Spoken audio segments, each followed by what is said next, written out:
ನಮಸ್ಕಾರ, ಆರ್ಗ್ಯಾನಿಕ್ ಕಿಚನ್ಗೆ ಸ್ವಾಗತ. ಇವತ್ತು ನಾನು ಮಾಡ್ತಾ ಇರುವಂಥ ರೆಸಿಪಿ ಸುವರ್ಣ ಗೆಡ್ಡೆನ ಬಳಸಿ ಒಂದು ತವಾ ಫ್ರೈ ಮಾಡ್ಕೊಳ್ಳೋಣ ಅಂತ ಹೇಳಿ ಮಾಡ್ಕೊಳ್ತಾ ಇದ್ದೀನಿ. ಸುವರ್ಣ ಗೆಡ್ಡೆಯನ್ನು ಬೇರೆ ಬೇರೆ ಹೆಸರುಗಳಿಂದನೂ ಸಹ ಕರೀತಾರೆ. ಸೂರಂಗಡ್ಡೆ, ಕಂದ, ಇಂಗ್ಲೀಷ್ನಲ್ಲಿ ಎಲಿಫೆಂಟ್ ಫ್ರೂಟ್ ಯಾಮ್ ಅಂತಲೂ ಕೂಡ ಕರೀತಾರೆ. ಹಾಗೆಯೇ ಸೂರನ್ ಅಥವಾ ಜಿಮಿಕಂಡ್ ಅಂತಲೂ ಸಹ ಕರೀತಾರೆ. ನಾನು ಮೊದಲಿಗೆ ಇದರ ಸಿಪ್ಪೆ ತೆಗೆದು ನೀಟಾಗಿ ಕಟ್ ಮಾಡಿ ಎತ್ತಿಟ್ಕೊಂಡಿದ್ದೀನಿ. ಸ್ವಲ್ಪ ಗಟ್ಟಿಯಾಗಿರುತ್ತೆ. ಹಾಗೆಯೇ ಇದನ್ನು ಕಟ್ ಮಾಡಬೇಕಾದ್ರೆ ಇಚ್ಚಿಂಗ್ ಸಹ ಆಗುತ್ತೆ ಕೈನಲ್ಲಿ. ಒಬ್ಬೊಬ್ಬರಿಗೆ ಅಲರ್ಜಿ ಇರುವವರಿಗೆ ಇದು ಕಟ್ ಮಾಡಬೇಕಾದ್ರೆ ಕೈ ಕೆರೆತ ಬರೋವಾಗುತ್ತೆ. ಅಂಥವ್ರು ಏನು ಮಾಡಿ ಅಂತ ಹೇಳಿದ್ರೆ ಸ್ವಲ್ಪ ಕೈಗೆ ಎಣ್ಣೆ ಹಚ್ಕೊಂಡು ಆನಂತರ ಇದನ್ನು ಕಟ್ ಮಾಡೋದು ಒಳ್ಳೆಯದು. ಇಲ್ಲಾಂದರೆ ಅದು ಒಂದು ಅರ್ಧ ದಿನ ಆದರೂ ಕೈ ಸ್ವಲ್ಪ ಕೆರೆತ ಥರನೇ ಇರುತ್ತೆ. ಹಾಗಾಗಿ ಇದನ್ನು ಒಂದೇ ಸಮದಲ್ಲಿ ಅಗಲವಾಗಿ ನಾನು ಕಟ್ ಮಾಡಿ ಇಟ್ಕೊಂಡಿದ್ದೀನಿ. ನಿಮಗೆ ಯಾವ ರೀತಿ ಇಷ್ಟ ಆಗುತ್ತೋ ಆ ರೀತಿ ಬೇಕಾದರೆ ಕಟ್ ಮಾಡ್ಕೊಳ್ಬಹುದು. ಇದನ್ನೆಲ್ಲ ಕಟ್ ಮಾಡಿಕೊಂಡು ಒಂದ್ಸರಿ ವಾಶ್ ಮಾಡಿಕೊಂಡು ಇದನ್ನು ಈ ರೀತಿ ನೀರಲ್ಲಿ ಹಾಕ್ಕೊಂಡು ಇದಕ್ಕೆ ಸ್ವಲ್ಪ ಉಪ್ಪು ಹಾಗೆಯೇ ಅರಿಶಿನ ಪುಡಿ ಹಾಕಿ ಇದನ್ನು ಒಂದು 10 ರಿಂದ 15 ನಿಮಿಷ ಬೇಯಲಿಕ್ಕೆ ಇಟ್ಕೊಳ್ಬೇಕು. ಇದು ಒಂದು ಮುಕ್ಕಾಲು ಭಾಗ ಆಗುವಷ್ಟು ಬೆಂದಿರಬೇಕು.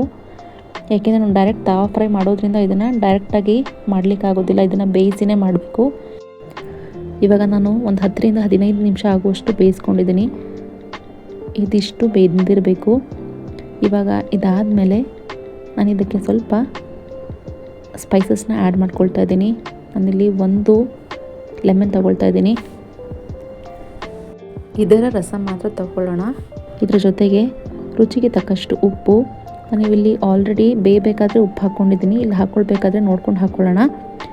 ಸ್ವಲ್ಪ ಖಾರದ ಪುಡಿ ಹಾಕ್ಕೊಳ್ತಿದ್ದೀನಿ, ಖಾರದ ಪುಡಿ ಹಾಗೆಯೇ ಖಾರದ ಪುಡಿ ಹಾಕ್ಕೊಳ್ತಿದ್ದೀನಿ. ಹಾಗೆಯೇ ಸ್ವಲ್ಪ ಅರಿಶಿಣ, ಧನಿಯಾ ಪುಡಿ ಹಾಕ್ಕೊಳ್ತಾ ಇದ್ದೀನಿ. ಇದಿಷ್ಟು ಹಾಕ್ಕೊಂಡು ನೀರು ಹಾಕ್ಕೊಳ್ಳೋ ಅವಶ್ಯಕತೆ ಇಲ್ಲ. ನಿಂಬೆ ಹಣ್ಣಿನ ರಸದಲ್ಲೇ ಇದಿಷ್ಟು ಮಸಾಲೆನ ಕಲಿಸ್ಕೊಳ್ಬೇಕು. ಕಲಿಸ್ಕೊಂಡಾದಮೇಲೆ ಈಗ ನಾವು ಬೇಯಿಸ್ಕೊಂಡು ಇಟ್ಕೊಂಡಿರುವಂತಹ ಸುವರ್ಣ ಗೆಡ್ಡೆಯನ್ನು ಇದರೊಳಗಡೆ ಹಾಕಿ ಎಲ್ಲದಕ್ಕೂ ಮಸಾಲೆ ಹೊಂದೋ ಥರ ಮಿಕ್ಸ್ ಮಾಡ್ಕೊಳ್ಬೇಕು. ನೀರಾಗಲಿ ಯಾವುದೇ ಹಿಟ್ಟಿನ ಅವಶ್ಯಕತೆ ಇದರಲ್ಲಿಲ್ಲ. ಇದು ಮಸಾಲೆ ಮಾತ್ರ ಇದರಲ್ಲಿ ಹೊಂದ್ಕೊಂಡ್ರೆ ಸಾಕು. ಇದನ್ನು ಈ ರೀತಿ ಮಿಕ್ಸ್ ಮಾಡಿ ಒಂದು 10 ರಿಂದ 15 ನಿಮಿಷ ಎತ್ತಿಟ್ಕೊಂಡ್ರೆ ಮಸಾಲೆ ಎಲ್ಲ ನೀಟಾಗಿ ಹೊಂದ್ಕೊಂಡಿರುತ್ತೆ. ಹಾಗಾಗಿ ಈ ಸುವರ್ಣ ಗೆಡ್ಡೆ ತುಂಬಾ ಆರೋಗ್ಯ ಪ್ರಯೋಜನಗಳಿದೆ. ಇದನ್ನು ಆಗಿನ ಕಾಲದಿಂದಲೂ ಆಯುರ್ವೇದದ ಮೆಡಿಸಿನ್ ತಯಾರಿಕೆಗೆ ಸುವರ್ಣ ಗೆಡ್ಡೆನ ಬಳಸ್ಕೊಳ್ತಿದ್ರು. ಹಾಗೆಯೇ ಈ ಸುವರ್ಣ ಗೆಡ್ಡೆನ ಬೇಯಿಸಿ ಉಪ್ಪು, ಖಾರ, ಹುಳಿಯೆಲ್ಲ ಹಾಕಿ ಕೊಬ್ಬರಿ ಎಣ್ಣೆಯಿಂದ ಒಗ್ಗರಣೆ ಹಾಕಿ ಇದನ್ನು ದಿನನಿತ್ಯದ ಬಳಕೆಯಲ್ಲಿ ನಿಯಮಿತವಾಗಿ ಬಳಸೋದ್ರಿಂದ ಮೂಲವ್ಯಾಧಿ ಸಂಪೂರ್ಣವಾಗಿ ನಿವಾರಣೆ ಆಗುತ್ತೆ ಅಂತಲೇ ಹೇಳಬಹುದು. ಈ ಸುವರ್ಣ ಗೆಡ್ಡೆಯಲ್ಲಿ ಹೆಚ್ಚಿನ ಒಮೆಗಾ 3 ಫ್ಯಾಟಿ ಆ್ಯಸಿಡ್ ಅಂಶ ಇರೋದ್ರಿಂದ ಇದು ಬ್ಯಾಡ್ ಕೊಲೆಸ್ಟ್ರಾಲ್ನ ಕಡಿಮೆ ಮಾಡಿ ಗುಡ್ ಕೊಲೆಸ್ಟ್ರಾಲ್ನ ಇಂಪ್ರೂವ್ ಮಾಡುತ್ತೆ ಅಂತಲೇ ಹೇಳ್ಬಹುದು.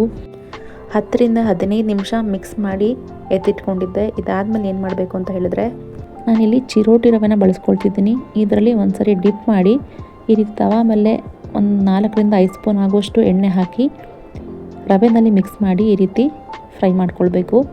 ನಾವಿಲ್ಲಿ ಡೀಪ್ ಫ್ರೈ ಮಾಡೋ ಅವಶ್ಯಕತೆ ಇಲ್ಲ. 4 ರಿಂದ 5 ಸ್ಪೂನಲ್ಲಿ ಶಾಲೋ ಫ್ರೈ ಥರ ಒಂದು 10 ರಿಂದ 15 ನಿಮಿಷ ಮೀಡಿಯಮ್ ಫ್ಲೇಮ್ನಲ್ಲಿ ಫ್ರೈ ಮಾಡ್ಕೊಳ್ಬೇಕು. ಹೀಗೆ ಮಾಡ್ಕೊಳ್ಳೋದ್ರಿಂದ ಸ್ವಲ್ಪ ಗರ್ಗರಿಯಾಗಿ ಚೆನ್ನಾಗಿರುತ್ತೆ. ರವೆ ಬಳಸಿರೋದ್ರಿಂದ ತಿನ್ನಲಿಕ್ಕೂ ಸಹ ಚೆನ್ನಾಗಿರುತ್ತೆ. ಎಣ್ಣೆ ಅಂಶ ಸ್ವಲ್ಪ ಕಡಿಮೆ ಆಯಿತು ಅಂತ ಹೇಳಿದ್ರೆ ಇನ್ನೊಂದು ಸ್ವಲ್ಪ ಮೇಲ್ಗಡೆ ಹಾಕ್ಕೊಳ್ಬೋದು.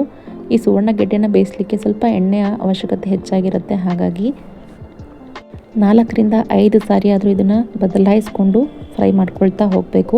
ನಿಧಾನಕ್ಕಾದ್ರೆ ಇದು ಗರ್ಗರಿಯಾಗಿ ಚೆನ್ನಾಗಾಗುತ್ತೆ. ಹಾಗಾಗಿ ಈ ಸುವರ್ಣ ಗೆಡ್ಡೆಯನ್ನು ರೆಗ್ಯುಲರಾಗಿ ನಾವು ಉಪಯೋಗಿಸೋದ್ರಿಂದ ಹಾರ್ಟ್ ಪೇಷಂಟ್ಸ್ಗೆ ತುಂಬಾ ಒಳ್ಳೆಯದು.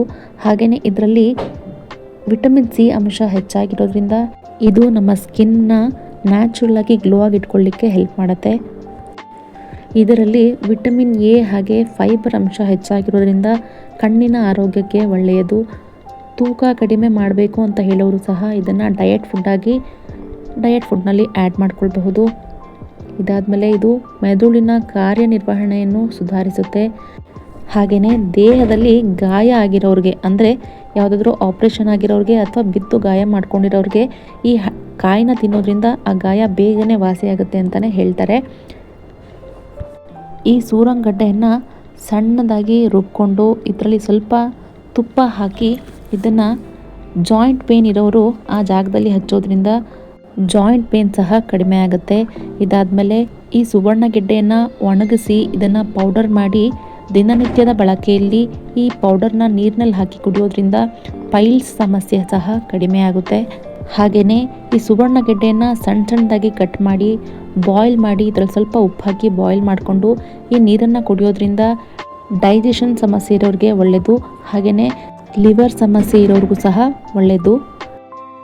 ಈ ಸುವರ್ಣಗೆಡ್ಡೆಯಲ್ಲಿ ಪಲ್ಯ, ಚಟ್ನಿ, ಸಾಂಬಾರ್ ಹಾಗೆಯೇ ಉಪ್ಪಿನಕಾಯಿ ಸಹ ಮಾಡ್ಕೊಳ್ತಾರೆ. ಇಷ್ಟೆಲ್ಲ ಉಪಯೋಗಗಳಿರಬೇಕಾದ್ರೆ ಈ ಸುವರ್ಣಗೆಡ್ಡೆಯನ್ನು ನಮ್ಮ ಆಹಾರ ಕ್ರಮದಲ್ಲಿ ಉಪಯೋಗಿಸ್ಕೊಳ್ಳೋದು ಒಳ್ಳೆಯದು ಅಂಥೇಳಿ ಅಂದ್ಕೊಳ್ತೀನಿ. ಇವಾಗ ಇದು ಸಹ ಫ್ರೈ ರೆಡಿಯಾಗಿದೆ. ಇದನ್ನು ರಸಮ್ ಜೊತೆಗೆ, ದಾಲ್ ರೈಸ್ ಜೊತೆಗೆ ಕಾಂಬಿನೇಷನ್ ಆಗಿ ತಿನ್ಬಹುದು, ಚೆನ್ನಾಗಿರುತ್ತೆ. ಸುವರ್ಣಗೆಡ್ಡೆ ತೊಗೊಂಡು ಬಂದರೆ ಈ ರೀತಿ ಒಂದ್ಸಾರಿ ರೆಸಿಪಿನ ಟ್ರೈ ಮಾಡಿ.